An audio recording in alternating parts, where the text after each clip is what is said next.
Bonjour à tous. Comment allez-vous? J'espère que vous allez très bien. Ici, en ce vendredi 13, je ne suis pas du tout superstitieuse. Il fait 40 degrés à Majadahonda, dans un quartier résidentiel situé à 15 km du centre de Madrid. Et je profite de ce temps où il est bon rester chez toi, enfin, ou chez nous, avec la clim pour faire cette vidéo qui me tient à cœur.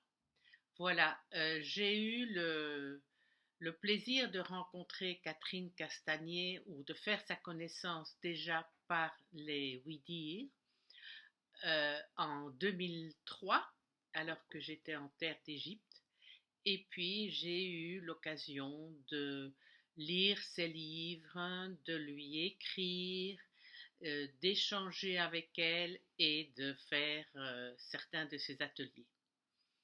Et comme je suis passionnée par la connaissance de soi en profondeur, il me tient à cœur de faire connaître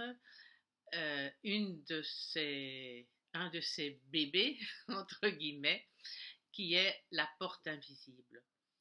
Et la porte visible, c'est-à-dire l'axe euh, dans lequel, dans la, dans, par lequel, dans la carte astrale, on voit quelle est notre blessure existentielle. Et ce qu'elle a de particulier en plus, c'est qu'elle étudie cet axe des portes en tenant compte de notre partie guérisseuse représentée par Chiron. C'est-à-dire comment sortir de notre blessure existentielle et devenir co-créateur et créateur de notre vie. L'étude de Chiron en relation avec l'axe des portes ouvre une nouvelle voie, nouvelle, à l'astrologie. Catherine Castagnier, française, a écrit un livre précurseur, Chiron et l'axe des portes, où elle nous expose une interprétation inédite des mi-points entre Uranus et Saturne, avec d'une part la porte invisible, qui est le lieu de notre blessure existentielle inconsciente, et d'autre part la porte visible, qui ouvre la voie de la guérison. Et en fait, Chiron représente la clé de nos transformations et nous accompagne lors de nos passages successifs de conscience. L'analyse de Chiron nous permet de prendre contact et de réaliser l'énergie guérisseuse en nous. Il nous permet de trouver la force pour aller au-delà de nos limitations et nous avancer vers la porte visible. Avant toute chose, il est nécessaire de prendre conscience de la blessure qui siège à notre porte invisible. Lors de notre descente en incarnation, là, je vais vous demander de vous référer parce que je n'ai pas réussi à le combiner au milieu de mon exposé. Je vais vous proposer de vous référer au schéma de la parabole de l'incarnation et la désincarnation que j'ai mis sur mon site. Donc, lors de notre descente en incarnation, nous traversons successivement les sphères de Pluton, de Neptune et d'Uranus. Monde relié à l'infini, à l'illimité, à l'intemporel, et nous préparons à entrer dans la sphère de Saturne, monde de la manifestation et où commence le processus de la matérialisation par la coagulation de nos scories mémorielles. Au mi-point entre Uranus et Saturne, nous rentrons dans une dimension intermédiaire par une porte que Catherine appelle la porte invisible. Nous passons alors d'un monde sans polarité, où le 2 n'est pas divisé, c'est le 2 en un, au monde de la dualité séparée, c'est à ce moment-là que nous commençons à nous matérialiser. Ce passage de la porte du temps est une entrée dans la dualité divisée. Il est le point de départ du projet de notre incarnation. J'ouvre une petite parenthèse pour rappeler, selon mon point de vue, mais c'est un point de vue personnel et je n'émets aucune opinion sur les croyances. Pour moi, entre les incarnations, nous formons partie, ou bien nous sommes au milieu d'une énergie qu'on appelle souvent Dieu, énergie divine, que moi j'appellerais le grand tout. Et pour moi, personnellement, le grand tout, c'est conscience et amour. Pour moi, le divin, c'est conscience et amour.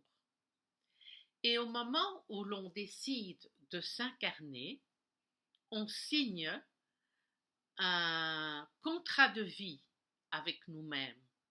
Notre âme, notre partie non charnelle, signe un contrat de vie avec lui-même, où nous décidons, dans le cas présent, dans le cas de cet exposé, à nous incarner pour venir vivre sur la Terre, pour pouvoir participer à l'évolution et faire notre chemin d'évolution dans la matière biologique. Il est maintenant connu que la troisième dimension sur la Terre est considérée comme au départ un laboratoire de la biologie. Et donc, nous choisissons de notre propre chef de nous éloigner de ce grand tout, vivre notre vie sur Terre et puis y retourner avec le fruit de notre expérience. Donc pour moi, il s'agit d'un acte d'amour entre nous et le grand tout, entre notre être et le grand tout. Or, en descendant vers notre incarnation, en franchissant la porte invisible, nous rentrons dans l'espace-temps, donc dans la mémoire.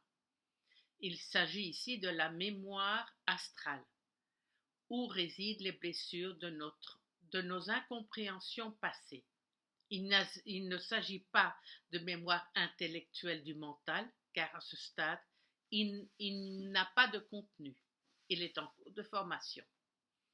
Il commence à élaborer ses mécanismes de défense et à préformer sa pensée.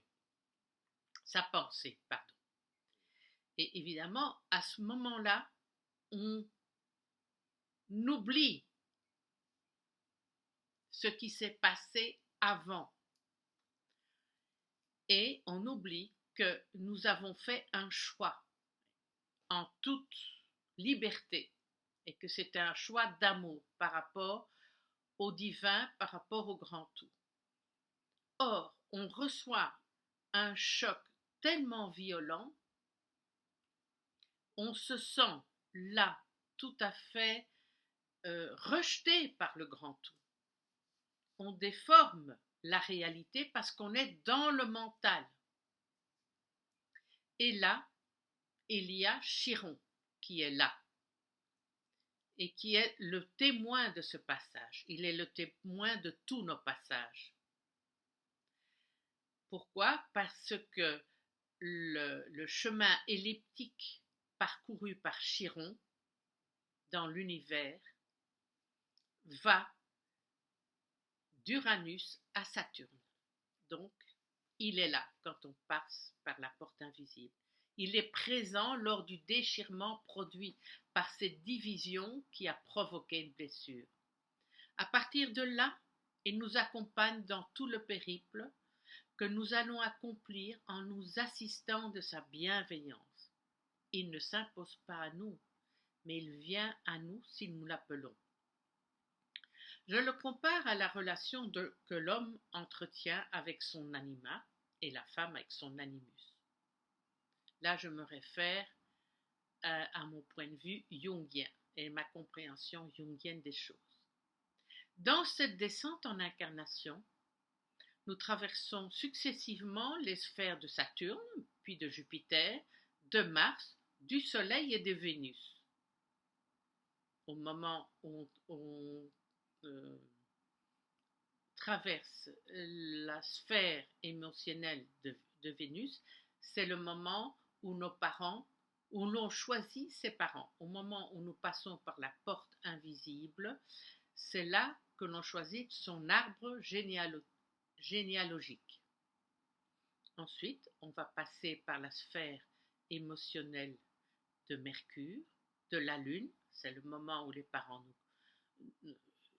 c'est le moment de notre conception, de la Lune noire, ensuite, entre le 4e et le 5e mois de notre vie fœtale, et nous nous dotons de leurs attributs dont nous récupérons les traces laissées lors de nos vies précédentes. Après notre conception par nos parents se succède notre naissance, notre séjour sur Terre et notre mort. Au cours du processus de désincarnation, nous repassons dans l'autre sens, celui de la montée, par toutes les sphères célestes dans lesquelles nous laissons en suspens les émotions correspondant à chaque planète, que nous retrouverons à nouveau lors d'un autre projet d'incarnation. Dans la sphère de la Lune, nous retrouvons à nouveau, nous déposons là la somme de nos vécus lunaires et tout ce que nous avons ou n'avons pas réalisé ni résolu sur le plan sensible. Puis nous remettons successivement les résultats de nos expériences dans les sphères de Mercure, de Vénus, du Soleil, de Mars, de Jupiter et de Saturne. Nous quittons le monde et son escorie d'obligations par une porte lorsque nous atteignons la porte visible, qui est en face de la porte invisible. Dans un thème, d'ailleurs, elle se trouve à 180 degrés de la porte invisible. Là, notre chemin se termine et nous rejoignons le grand tout, perçu comme pour amour et conscience universelle. Nous passons toute notre vie à réaliser les obligations auxquelles nous avions souscrit, à réaliser notre contrat de vie et à tendre vers la guérison de notre blessure existentielle. Cette réalisation à la porte visible sera déterminante lors de notre incarnation suivante. Nos projets et nos obligations de la prochaine incarnation dépendront du niveau vibratoire dans lequel nous sortons de cette vie lors de cette désincarnation. Il est important de connaître sa porte invisible. Catherine écrit dans son livre,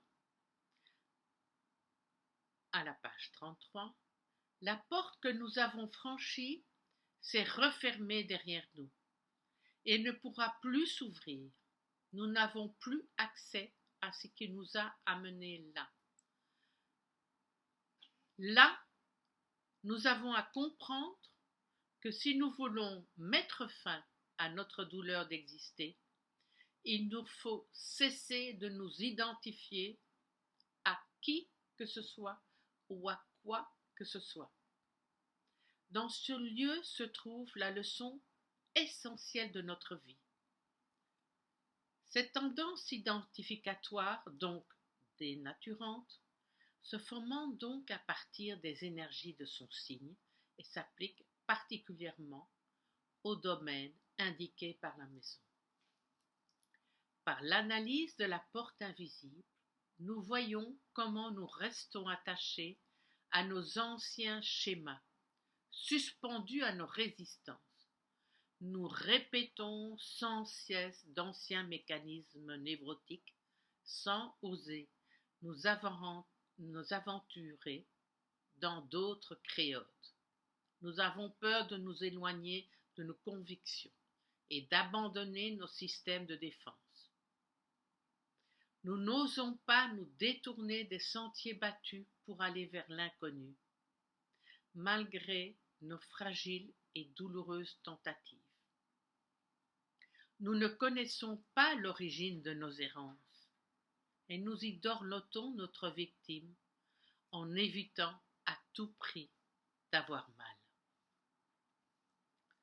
Nous souffrons à la porte invisible sans savoir pourquoi, dans son signe et sa maison, nous avons mal. Je cite Catherine. Selon la loi de réaction, c'est une erreur de soigner un mal par la suppression brutale de ses effets.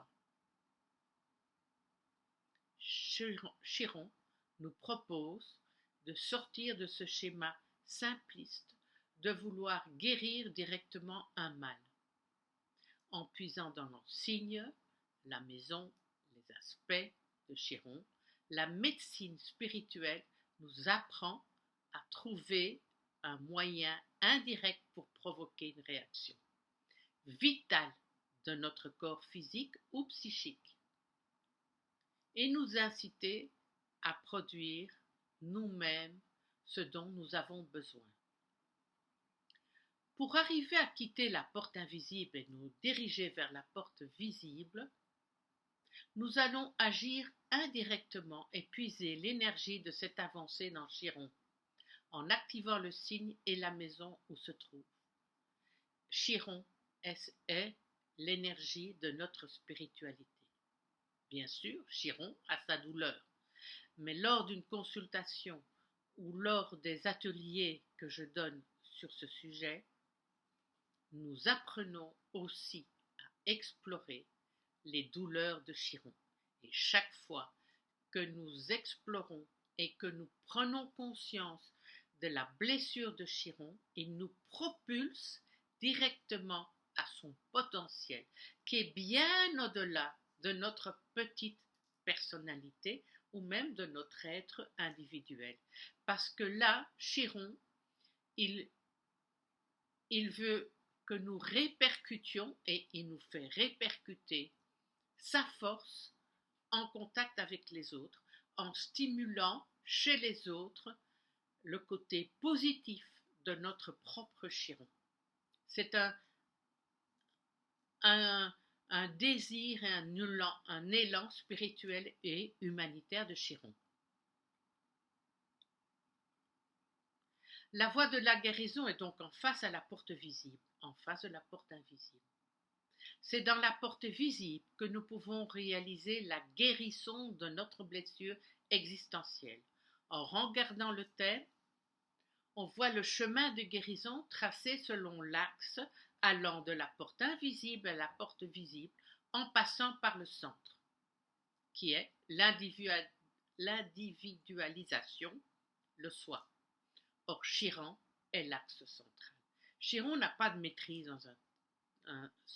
dans le thème, il n'est pas maître d'un signe. Quand j'ai posé la question à Catherine, je dis oui, mais tu ne dis pas de quel signe Chiron est maître. Elle dit ça serait le réduire. Chiron est le centre du thème. Vouloir à partir de la porte invisible atteindre la porte visible rend impossible la guérison. Il faut emprunter la voie du milieu dont le rayon lié à Chiron. Dans le thème, la porte invisible, la porte visible et Chiron constituent les 3 points d'un triangle rectangle dont l'hypoténuse est l'axe des portes. Là, je cite Catherine. Chiron représente le sommet de cette triangulation. Grâce à cette étude originale de Catherine Castagnier, l'astrologie peut nous donner toutes les précieuses informations, les clés dont vont nous aider à tendre vers la guérison de notre blessure existentielle afin que nous œuvrions à la qualité de notre vie. Je base l'étude de ce livre